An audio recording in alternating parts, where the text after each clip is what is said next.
Back with more of our exclusive interview with John Kerry. This is his first trip back to Vietnam as Secretary of State, including to the city once known as Saigon, a name that will trigger a lot of memories for many Americans. This city was the heart of the American effort against the North Vietnamese, a war that in so many ways defined John Kerry.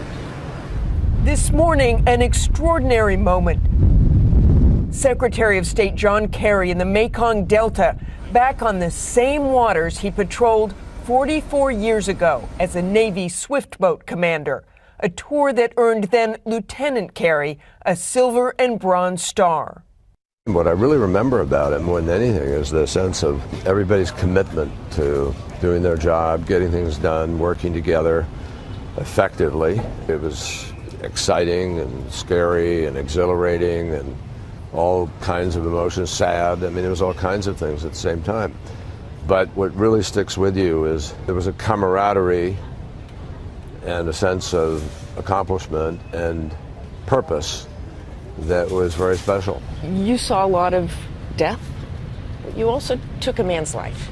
Do you think about that? Yeah, sometimes, sure. I mean, I think inevitably, but I don't get stuck there. I always refuse to get stuck there. Kind of a purposeful decision. It happened, is what it was. We were in a war, and it ended. And my goal became the future. My goal became, how do we take that and make something better out of it? It's a goal that took him from anti-war activist. How do you ask a man to be the last man to die for a mistake? To a partnership in the Senate with fellow veteran John McCain, leading the charge to normalize relations with the government they'd fought against. And on this trip back, his first in more than 10 years, reflections on a country the U.S. still criticizes for its human rights record, but where Kerry says much has changed. Young people have a different future, where it's a marketplace. It's exciting. They have to do more on human rights. They have to do more on freedom of association, assembly, things like that. But it's gotten better in the last years. And I think it's on the right track. A new Vietnam, but also memories that linger. On his walk to church Saturday, Kerry passed the rooftop that was the site of the last helicopter evacuation before Saigon fell. You're Catholic. You went to Mass this weekend here in Ho Chi Minh City.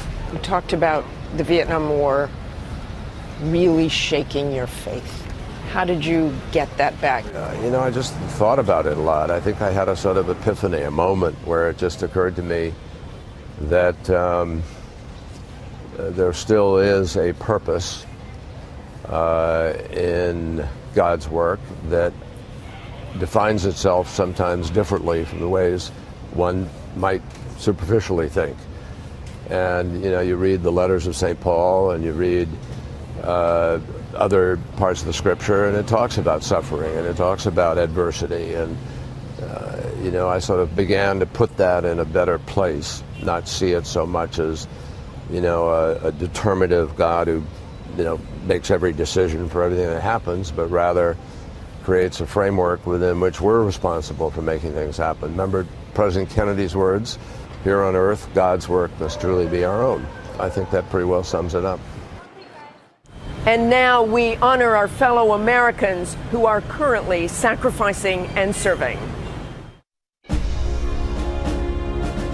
This week, the Pentagon released the name of one service member killed in Afghanistan. That's all for us today. Thanks for sharing part of your Sunday with us. Check out World News with David Muir tonight. So long from Ho Chi Minh City in Vietnam. Have a great day.